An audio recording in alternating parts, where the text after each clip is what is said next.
धन भी दिलाएगा, आपकी रक्षा भी करेगा। 108 के मन के होते हैं लेकिन गिनती में वो 100 ही आते हैं। ऐसी संख्या बोलने वालों के साथ इतनी ज़्यादा परीक्षा ली जाती है, उसको बहुत परेशानी आती है।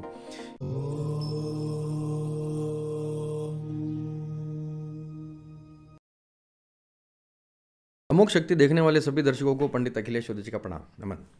मित्रों, दीपावली आने वाली है और ऐसे प्रश्न तो स्वाभाविक हैं कि दीपावली के लिए कोई ऐसी साधना, सरल साधना बताइए जिससे कि लक्ष्मी की प्राप्ति हो। ऐसा ही एक बहुत ही सुंदर उपाय, बहुत ही सुंदर साधना, बहुत ही सरल साधना, सबके लिए करने योग्य साधना जो है मैं आपके लिए लेकर आया हूँ। निश्चित रूप से जब इसे आप करेंगे तो निश्चित रूप से 3 दिन जब ये दीपावली निकल जाएगी, उसके अगले 6 महीने में आपको इसका प्रभाव नज़र आ जाएगा। जैसा मैं कहता हूँ वैसा आप करते जाइए बस। चलिए, एक पौधा है अपामार्ग। सड़कों पे, आपके घर के आसपास कहीं न कहीं बहुत आसानी से मिल जाएगा, नहीं तो आप थोड़ा सा ढूंढेंगे, आराम से मिलेगा। अपामार्ग इसका हिंदी का नाम है। चिड़चिड़ा या आंधी जाड़ा, राजस्थानी में इसको आंधी जाड़ा भी बोलते हैं। इस प्रकार से जो है अपामार्ग का पौधा आपको खोज लेना है।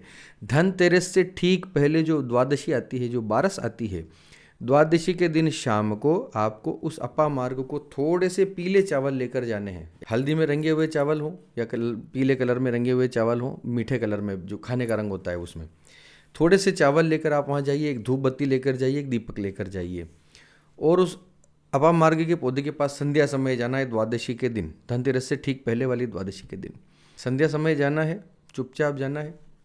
उस अपामार्ग के पौधे के ऊपर थोड़े से पीले चावल आपको पधरा देने हैं, दीपक लगा देना है, धूप लगा देनी है, हाथ जोड़कर प्रार्थना करनी है अपनी भाषा में, हिंदी में। इसके संस्कृत के मंत्र होते हैं, इसके शाबर में भी मंत्र होते हैं।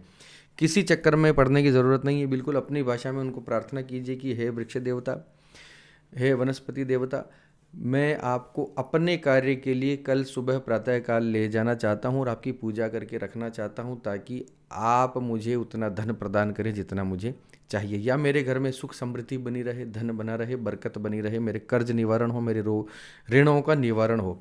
इस प्रकार से मैं आपको पहले ही निमंत्रण देने आया हूँ, कल कृपया मेरे साथ चलिएगा। हाथ जोड़ो, जगह हो तो उस पौधे की परिक्रमा कर लो और अपने घर आ जाओ, सो जाओ आराम से। अगले दिन सुबह प्रातःकाल आपको सूर्योदय से पहले वहाँ पर जाना है। धनतेरस के दिन सूर्योदय से पहले, यानी बिल्कुल अंधेरे 3 बजे 4 बजे अंधेरे में जाओगे तो थोड़ा प्रॉब्लम हो सकता है, यानी थोड़ा सूर्योदय से आधा घंटा पहले आप चुपचाप चले जाओ। बिना बोले वहाँ पर जाकर थोड़ा सा पानी उस पौधे के अंदर डाल दीजिए ताकि उसकी जड़ थोड़ी ढीली हो जाए। उसके बाद चुपचाप उसका पौधे की जड़ सहित उसको उखाड़ कर अपने घर पर ले आइए। अब आपको क्या करना है, कोई पीछे देखना नहीं, कोई टोके तो किसी की बात सुनना नहीं, कोई मतलब किसी पे कोई रिएक्ट आपको नहीं करना है। जब लेने जाते हैं और वापस आते हैं, बिल्कुल मौन रहना है। निश्चित रूप से कोई ना कोई टोकेगा, आपको ध्यान ही नहीं देना है, ठीक है। कोई थैली लेकर जाइए ताकि आपको लगता है कि लोग मुझे देखेंगे आते हुए पौधा लाते हुए, तो आप जो है कोई थैली या पॉलीथीन या ऐसा कपड़े की थैली आप लेकर जाइए। निकाला, हाथ जोड़ा, निकाला, पौधे को थैली में डाला, चुपचाप लेकर आ जाइए। ठीक है। अब ये कैसे करना है ये आप देखना, बोलना नहीं किसी से, ठीक है। चुपचाप घर पे आने के बाद उस पौधे की जड़ के एरिया से आपको कैंची से काट लेना है। ऊपर का पोर्शन जो है आप कहीं भी ऐसी जगह पर बाद में डाल दीजिएगा जहाँ पर उसका अपमान ना हो। जड़ इसके काम की है। अब उस जड़ को अच्छी तरह से धोकर पहुँचकर साफ कर लीजिए। पूरी जड़ को अच्छी तरह से धोकर उसकी मिट्टी विट्टी हटा के उस जड़ की आपको पूजा करनी है। धनतेरस के दिन संध्या समय, ये सुबह ही आपने धो पोंछ के साफ कर लिया, अपने मंदिर पे रख लीजिए। अब आप दिन भर अपना काम कीजिए सारा। शाम के समय, संध्या समय आपको जो है उस जड़ की, धुली हुई जड़ की आपको पूजा करनी है। पंचोपचार, सामान्य पंचोपचार करो तो बहुत सुंदर, षोडशोपचार करो तो बहुत ही सुंदर। ये षोडशोपचार के अंदर दूध दही, घी, शक्कर, शहद, गंधोदक, उद्वर्तन, ये सारी चीज़ें आती है, वो कोई भी बता देगा। पंचोपचार करना चाहें तो भी ठीक है। कुमकुम लगाइए, हल्दी का टीका लगाइए, अक्षय चढ़ाइए, स्नान करवाइए, वस्त्र लच्छा मोली पहनाइए, भोग लगाइए, प्रसाद चढ़ाइए, थोड़ी दक्षिणा चढ़ाइए। लक्ष्मी स्वरूपा मानकर, अपामार्ग की जड़ को लक्ष्मी स्वरूपा मानकर उसकी विधिवत आपको पूजा करनी है। ये पूजा करने के बाद धनतेरस को आपको संध्या समय से ये पूजा शुरू हो जाएगी, ठीक है। जितनी देर पूजा आप करना चाहते हो, 1 घंटा, 1.5 घंटा, आधा घंटा, जो करना चाहे करो। उसके बाद आप चाहें तो थोड़ा सा ब्रेक ले सकते हैं, चाय कॉफ़ी दूध जो आप लेना चाहते हैं ले सकते हैं। उसके बाद आपको संकल्प लेना है विधिवत की है अपामार्ग वनस्पति। मैं आपके समक्ष जो है लक्ष्मी शाबर मंत्र का जप करने जा रहा हूँ, और आज की रात यथाशक्ति बोलिएगा। ये मत बोलना कि 10,000 करूँगा, कि 11,000 करूँगा, कि 1,000 करूँगा, कि 2 माला 10 माला। संख्या बोलने से फिर आप क्या होता है, बंध जाते हैं, आपको फिर उतना करना ही पड़ता है। और ऐसी संख्या बोलने वालों के साथ इतनी ज़्यादा परीक्षा ली जाती है, उसको बहुत परेशानी आती है कि आपने बोल दिया जैसे कि मैं तो आज पूरी रात में 5,000 मंत्रों का जाप करूंगा। 3,000 होते होते आपके साथ ऐसा कुछ होगा कि आपको उठना पड़ जाएगा, तो फिर वो खंडित होता है एक तरह से ना। यथाशक्ति यथा संख्या बोल दो, है यथा समय, और उसके बाद हाथ में जल लेकर छोड़ दो। उसके बाद आपको शाबर मंत्र बता रहा हूँ, कोई इसमें विनियोग नहीं, कोई न्यास नहीं, कोई ऋषि नहीं, कुछ नहीं।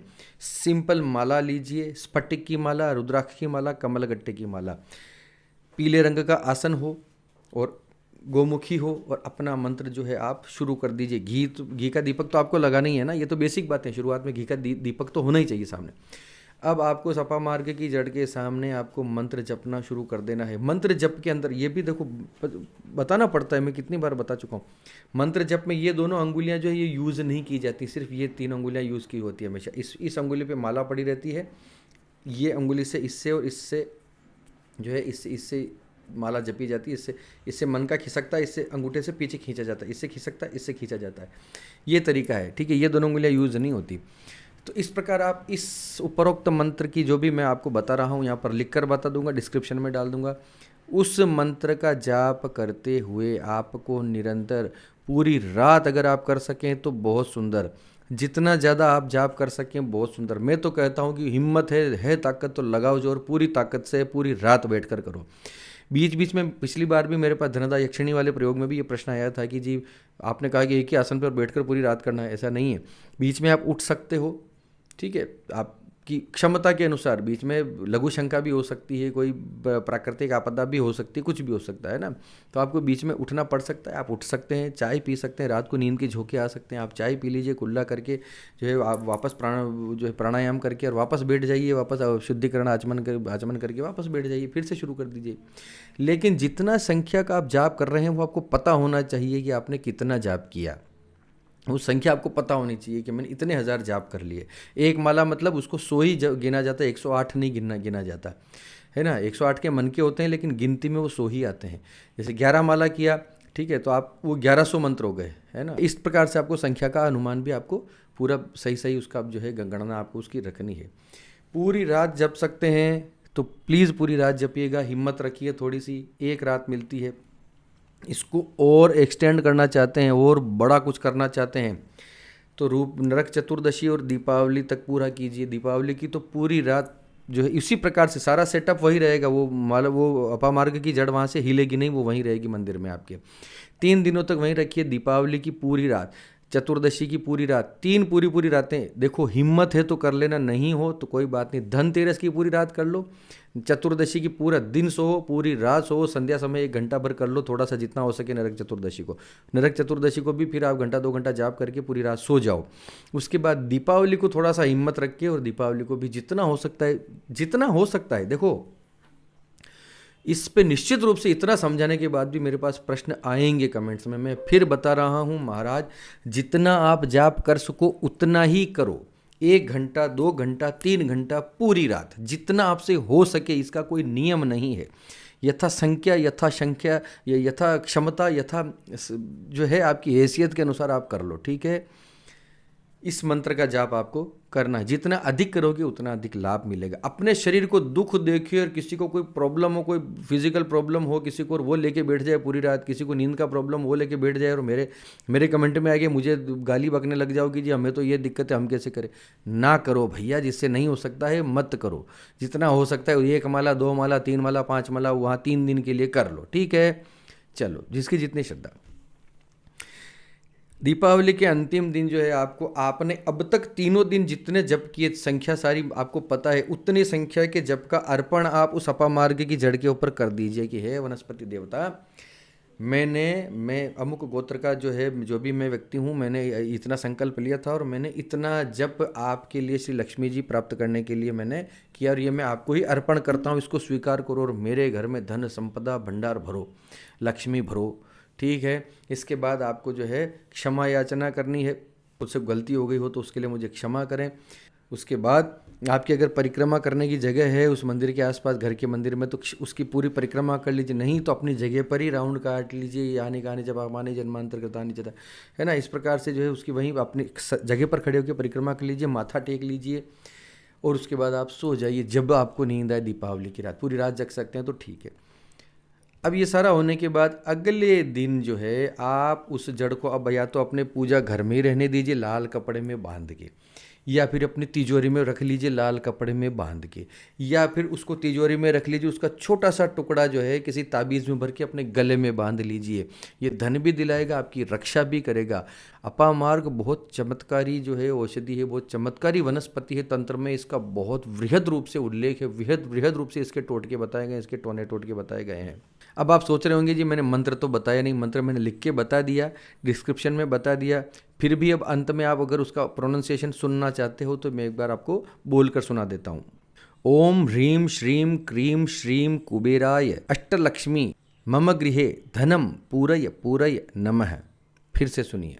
ओम ह्रीं श्रीं क्रीं श्रीं कुबेराय अष्टलक्ष्मी मम गृहे धनम पूरय पूरय नमः। तो ये मैंने मंत्र अब आपको बता दिया है, कुबेर और लक्ष्मी दोनों हैं, शाबर मंत्र है।